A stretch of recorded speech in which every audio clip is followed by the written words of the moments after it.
berkesimpulan, 1. Mahkamah berwenang mengadili permohonan akuo.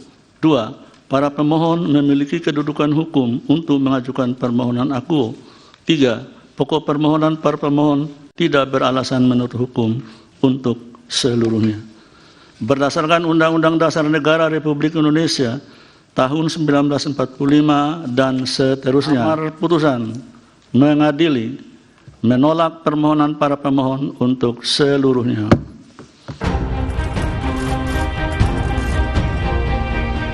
Mahkamah Konstitusi akhirnya memutuskan menolak gugatan uji materi syarat batas umur Capres-Cawapres. Gugatan yang diajukan sejumlah pihak, termasuk Partai Solidaritas Indonesia ini, meminta batas usia Capres-Cawapres tidak lagi 40 tahun, seperti yang diatur dalam Undang-Undang Pemilu. Putusan Mahkamah Konstitusi ini menjadi momen yang ditunggu banyak pihak.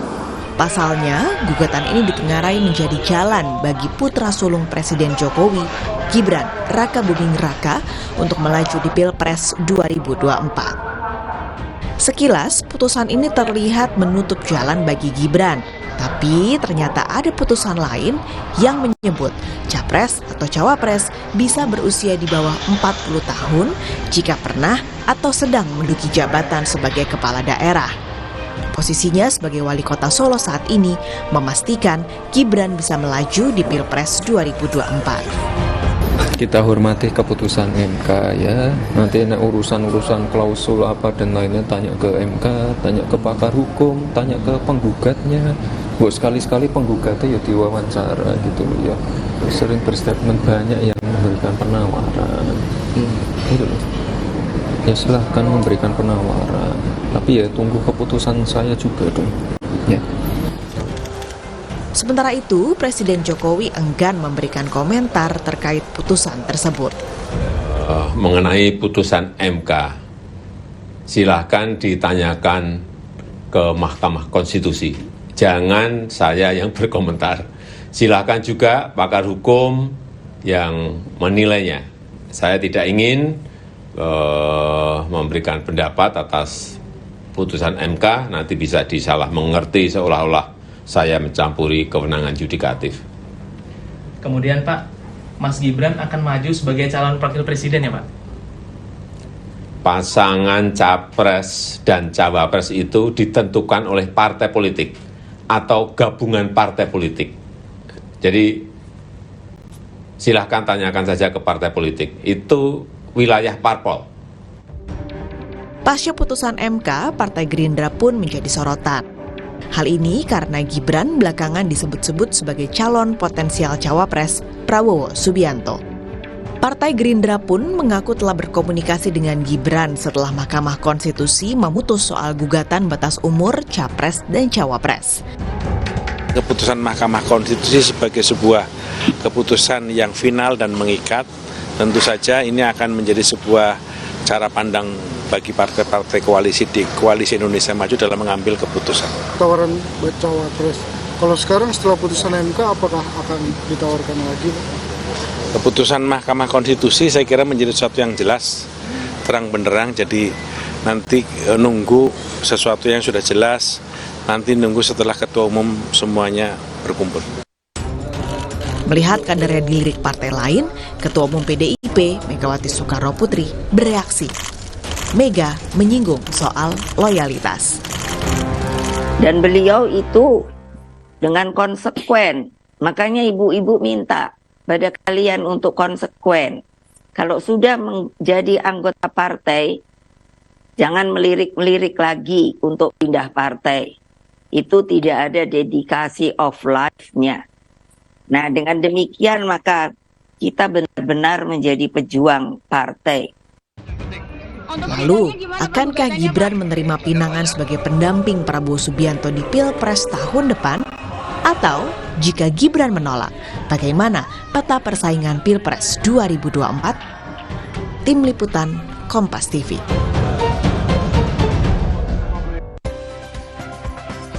Saudara, putusan Mahkamah Konstitusi terkait dengan persyaratan Capres-Cawapres ini menuai polemik. Putusan ini dinilai membuka jalan bagi putra sulung Presiden Jokowi, Gibran Rakabuming Raka, untuk melaju di Pilpres 2024. Lalu apa yang harus dikritisi dari putusan ini? Lalu benarkah putusan ini membuat peta baru persaingan di Pilpres 2024? Kita bahas bersama dengan sejumlah narasumber kita di pagi hari ini. Sudah ada pengamat politik dari Universitas Al-Azhar Indonesia, Kang Ujang Komarudin. Assalamualaikum, Kang Ujang. Dan juga ada Ketua DPP dari PDI Perjuangan, Eriko Sutarduga. Bang Eriko, selamat pagi Bang Eriko. Selamat pagi, Assalamualaikum seluruh pemirsa Adisti dan juga Kang Ujang. Oke, dan juga ada Ketua DPP dari Partai Amanat Nasional, Bang Saleh Partaonan Daulay. Selamat pagi Bang Saleh. Selamat pagi, Assalamualaikum warahmatullahi wabarakatuh. Waalaikumsalam warahmatullahi wabarakatuh. Ya, ini kan sudah diputuskan ya, Mahkamah Konstitusi akhirnya mengabulkan gugatan dari salah satu penggugatnya adalah seorang mahasiswa asal UNS begitu ya, yang menyatakan bahwa batas usia Capres-Cawapres ini 40 tahun dan atau pernah menjabat sebagai kepala daerah. Tentu saja ini kemudian mengagetkan banyak pihak dan juga bahkan Hakim Mahkamah Konstitusi ini, Saldi Isra, bingung dengan keputusan yang bisa dikatakan bisa berubah sekelebat. Kalau Hakim MK saja bingung, apalagi kita yang kemudian warga yang awam hukum begitu. Nah, kalau dari pendapat PDI Perjuangan, kita langsung ke Bang Eriko. Bang Eriko, sebenarnya putusan Mahkamah Konstitusi ini menguntungkan atau tidak untuk PDI Perjuangan? Kalau misalkan di Koalisi Indonesia Maju, tentu ini putusannya yang menguntungkan. Ya, bagi kami tentunya Mbak Adisti dan seluruh kita yang menyaksikan dimanapun Anda berada, apa yaitu hak kewenangan dari MK, kan begitu. Harus jujur kita menyampaikan ini, dan keputusan MK itu adalah final and binding seperti itu. Dan bagi kami sebenarnya kalau mau berbicara jujur, dikatakan menguntungkan apa juga tidak menguntungkan. Banyak kader kami yang sudah jadi kepala daerah. Nih contoh ya Mbak Adisti, saya mau kasih contoh. Bupati termuda mungkin sepanjang sejarah itu dari PDI Perjuangan.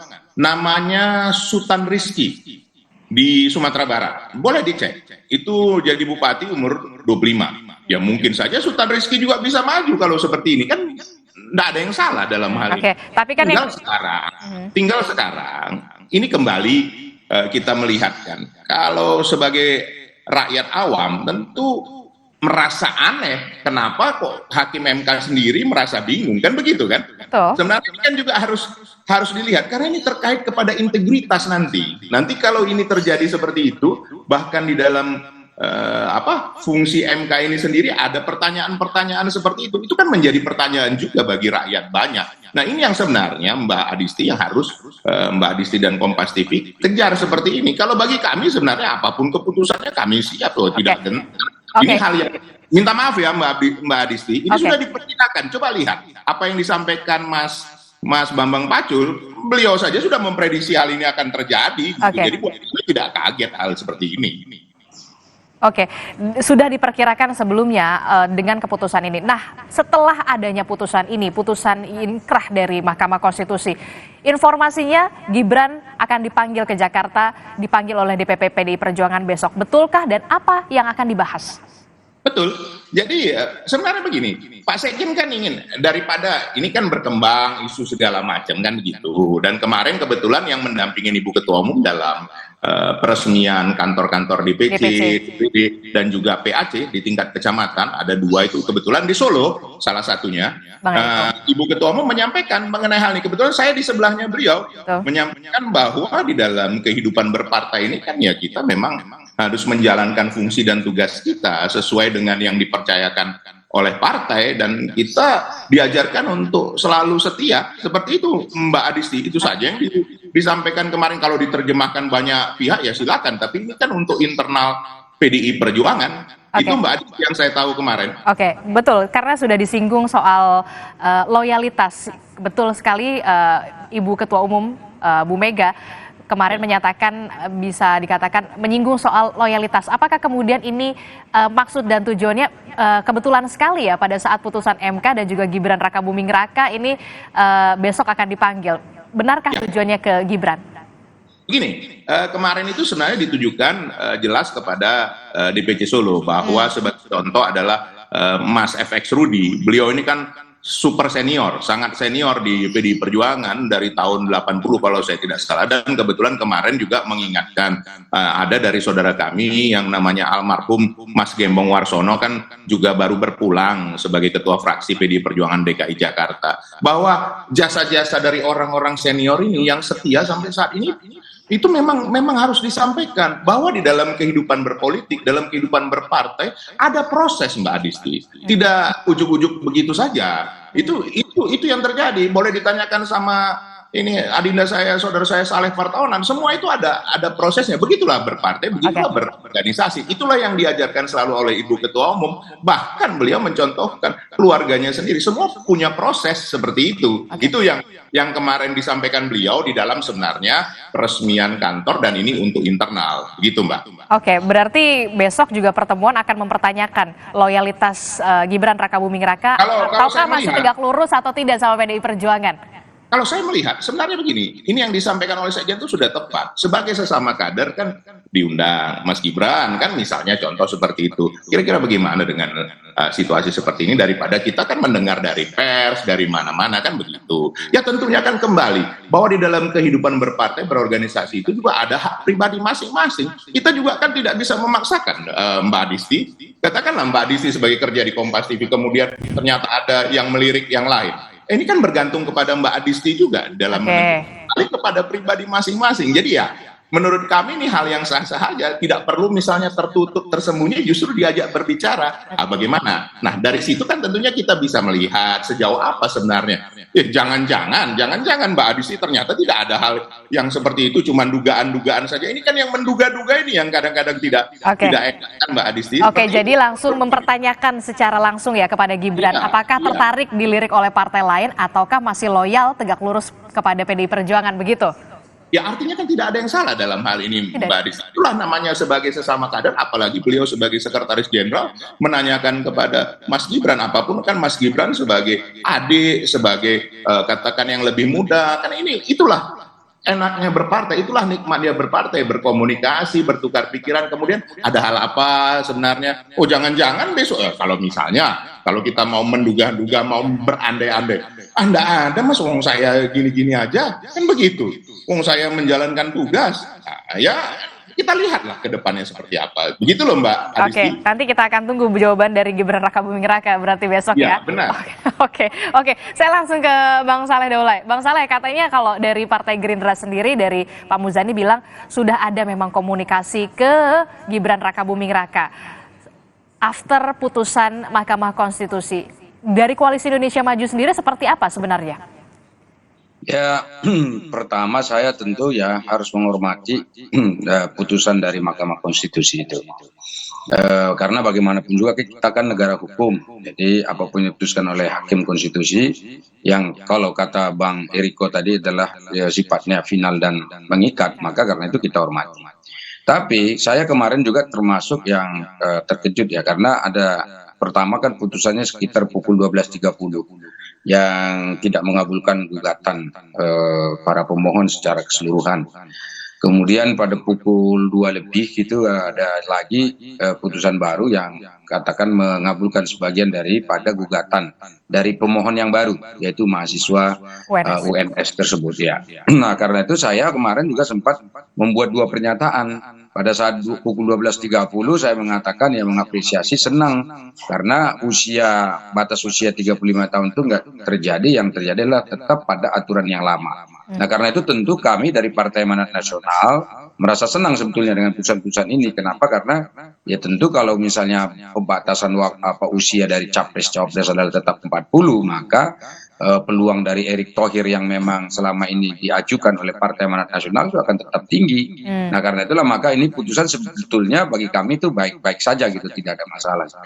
Tetapi karena ada putusan yang kedua yang katakanlah berarti menutup ataupun mengganti putusan yang pertama, maka diperbolehkan yang usia 35 tahun. Nah, ini jadi muncul pertanyaan kepada kami misalnya, bagaimana nanti kalau misalnya Gibran ditawari untuk menjadi cawapresnya Pak Prabowo. Nah, kalau saya tentu pertama tidak mau mencampuri dulu nih urusannya PDI Perjuangan dalam konteks misalnya kader dan pencalonan capres cawapresnya. Karena apa? Karena ya tadi tentu nanti kita lihat bagaimana dinamika yang terjadi di PDI Perjuangan tanpa harus kita intervensi. Karena tentu nanti akan ditanyakan kembali kepada Mas Gibrannya, apakah dengan tawaran-tawaran, kalau memang ada tawaran itu nanti beliaunya mau untuk mengambil. Nah, kalaupun misalnya dia mau ambil, lalu bagaimana komunikasi dengan PDI Perjuangan? Nah, prinsipnya bagi kami adalah bagaimana agar menjaga pemilu yang akan datang itu tetap bermartabat, dilaksanakan secara jujur, adil, dan terbuka. Nah, karena itu ini menjadi penting ya, itu hal yang pertama. Kemudian yang kedua, tentu nanti tawaran itu kan akan diajukan oleh Koalisi Indonesia Maju. Nah, Koalisi Indonesia Maju itu harus berbicara dulu, bertemu dulu. Nah, sampai putusan kemarin dikeluarkan oleh Mahkamah Konstitusi, ketua-ketua umum partai politik kan belum bertemu. Termasuk diantaranya ketua umum kami, yaitu Ketua Umum Partai Amanat Nasional, Bang Zulkifli Hasan, itu sekarang sedang menemani Presiden Republik Indonesia untuk melakukan kunjungan ke Beijing dan Riyadh. Nah, kalau ke Beijing ya tentu hubungan bilateral ya, terkait dengan ekonomi dan politik. Sementara yang kunjungan ke Riyadh nanti khusus untuk membicarakan soal perdamaian di Timur Tengah terkait dengan perang yang terjadi di Palestina. Nah, ini saya kira ya pasti ada proses lah di sana. Oke, berarti ada proses untuk musyawarah, untuk mufakat ini akan berkumpul ketua umum dari partai politik Koalisi Indonesia Maju setelah ketum PAN ini pulang ya dari kunjungan kerja di luar negeri mendampingi Pak Presiden. Lebih tepatnya setelah seluruh ketua umum partai politik yang ada di Koalisi Indonesia Maju bisa bertemu dan berbicara secara langsung terbuka. Karena memang prinsip di Koalisi Indonesia Maju ini adalah tidak boleh ada yang ditinggalkan. Semua harus duduk bersama. Jadi ini secepatnya, insya Allah secepatnya. Dalam pekan ini? Waktu kan masih ada nih, setidaknya kalau memang tetap tanggal 19 dilakukan pendaftaran ya masih adalah 4-5 hari ke depan untuk duduk lagi.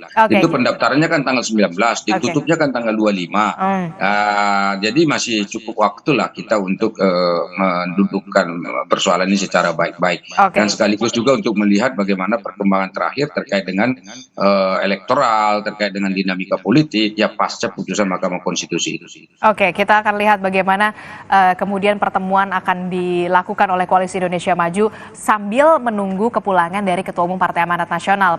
Masih ada waktu begitu ya untuk membahas ini soal ini, dan Partai Amanat Nasional sendiri tetap menyodorkan nama Erick Thohir berarti ya, walaupun memang putusan MK sudah mengabulkan soal kepala daerah ini. Jadi begini kan prinsipnya di Koalisi Indonesia Maju itu sebetulnya kan calon-calon wakil presidennya sudah banyak tuh. Artinya sudah ada. Ya kita dengar Pak Erlangga kemarin masih mau, ya kan. Kemudian ada Pak Yusril Iza Mahendra juga bersedia gitu. Kemudian kami mendorong Erick Thohir untuk maju. Kemudian ada AHY yang juga saya kira masih bisa berpotensi juga untuk menjadi cawapres. Nah, masalahnya adalah dari calon-calon yang ada ini kan sebetulnya kita tidak pernah merasa ragu untuk mendorong mereka. Nah, ditambah lagi misalnya kalaupun ya nanti misalnya Gibran ditawarkan, berarti bertambah lagi cawapresnya. Nah, sekarang kita tinggal di Koalisi Indonesia Maju ini memperbincangkan bagaimana caranya supaya menang. Dari seluruh cawapres yang ada itu, mana diantaranya cawapres yang paling menguntungkan dan bisa membawa gerbong besar Prabowo ini bisa meraih kemenangan. Karena kita jangan sampai misalnya sudah 3 kali kami misalnya Partai Amanat Nasional mendukung Prabowo ini malah yang sekarang malah nanti malah kerepotan gitu. Jadi persaingan bisa dikatakan semakin ketat ini, nama Erlangga, kemudian juga ada nama Pak Erik, kemudian ada Bang Yusril, ada juga yang kemudian ini menguat sekali namanya adalah setelah putusan MK adalah Gibran Rakabuming Raka. Saya langsung ke Kang Ujang. Kang Ujang, dengan putusan ini tentu saja akan membuat peta persaingan baru. Anda melihatnya akan seperti apa? Pertama, tentu saya tidak kaget dengan putusan ini ya. Sudah saya sampaikan ke teman-teman media. Bulan lalu saya dapat bocoran persis putusannya seperti ini gitu. Saya dapat bocoran bahwa hakim-hakim itu menolak, lalu ada satu hakim yang melobi sana sini, ya akhirnya keputusannya diterima. Apa yang disampaikan Prof. Saldi Isra itu ya betul-betul apa namanya yang saya terima bocoran itu 1 bulan yang lalu.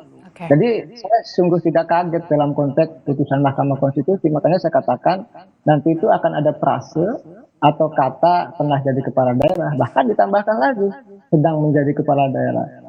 Saya mengatakan juga kritik terhadap Mahkamah Konstitusi ya sebelum menjawab pertanyaan Mbak Adisti, peta petisi. Ya saya hanya berpesan karena untuk menjaga marwah MK gitu, maka mestinya sejatinya sifat-sifat kenegarawan itu dimunculkan. Apa tanda-tandanya ya? Salah satu tandanya adalah ya mereka memutuskan berdasarkan kepada kepentingan masyarakat bangsa dan negara. Nah dan jangan lupa bahwa MK adalah the guardian of constitution, penjaga marwah konstitusi Republik Indonesia. Oleh karena itu jangan sampai, saya juga mengkritik juga jangan sampai menjaga, mohon maaf ya, keluarga Pak Jokowi. Ini menjadi persoalan. Nah karena keputusannya menerima sebagian daripada gugatan yang dilakukan oleh mahasiswa, maka sejatinya ini memberikan, kalau saya boleh katakan ya, karpet merah atau jalan tol kepada Gibran untuk bisa menjadi cawapres. Dan desain ini kan sudah lama. Bagaimana misalkan gugatan itu dilakukan bukan hanya oleh 1-2 orang, itu kalau nggak salah ya 12 gugatan yang masuk ke MK. Saya salah, tolong dikoreksi. Jadi ini sudah, kalau bahasa saya sudah terstruktur, sistematis dan masif. Oleh karena itu ketika putusan itu keluar, ya pertama memang saya harus terima, karena ini keputusan yang final tadi.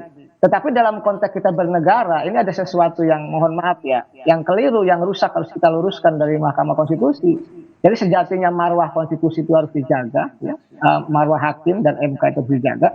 Tetapi faktanya ini membuat masyarakat tidak akan percaya. Ini yang harus menjadi catatan dalam demokrasi.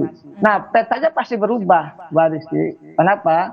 Karena kalau Gibran itu punya peluang gitu ya, punya karpet merah, punya tol, lalu masuk ke Koalisi Indonesia Maju, agak sulit, mohon maaf ya, kalau nanti misalkan Pak Zulhas menolak, Pak Prabowo menolak, lalu juga Pak Erlangga menolak. Karena ini kan Gibran ini kan membawa representasi dari ayahnya atau Pak Presiden atau Pak Jokowi.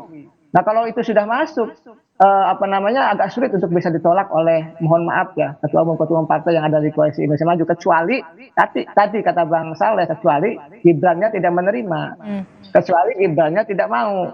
Tetapi kan desain awalnya yang saya baca dari belakang layar, ya memang targetnya adalah menjadi calon wakil presiden.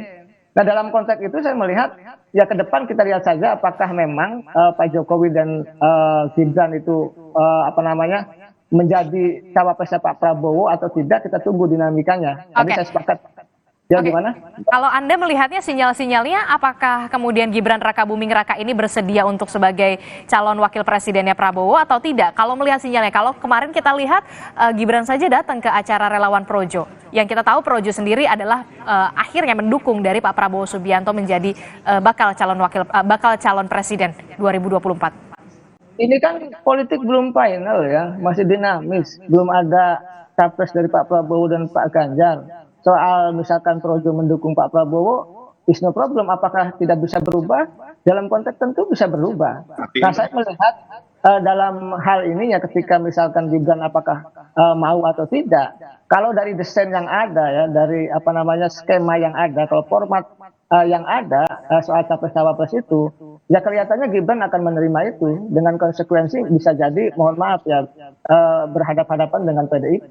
Itu yang sudah saya analisa sejak jauh, bahkan sejak 2 tahun lalu sudah saya analisa. Ya tentu ini analisa subjektif dan spekulatif. Saya katakan bahwa yang didukung oleh PDIP belum tentu didukung oleh Pak Jokowi.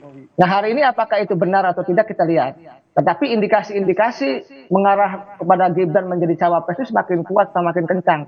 Dan jangan lupa keputusan MK itu membalik tadi 180 derajat ya, keputusan yang memang sudah diambil di internal MK.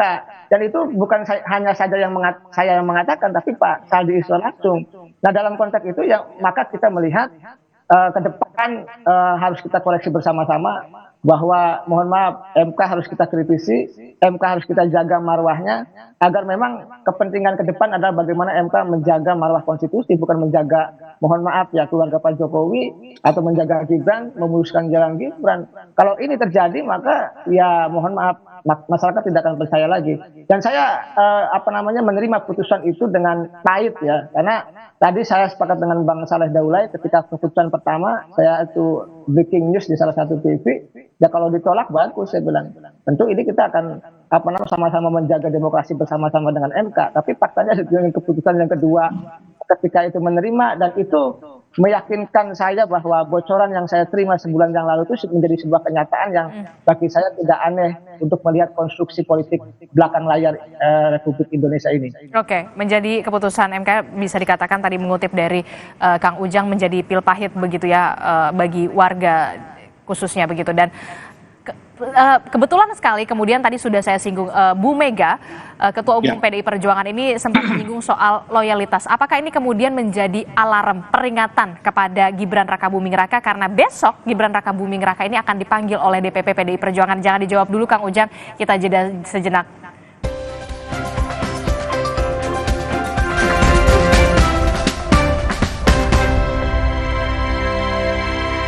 Si kecil flu disertai batuk. Carborex Plus, redakan flu dan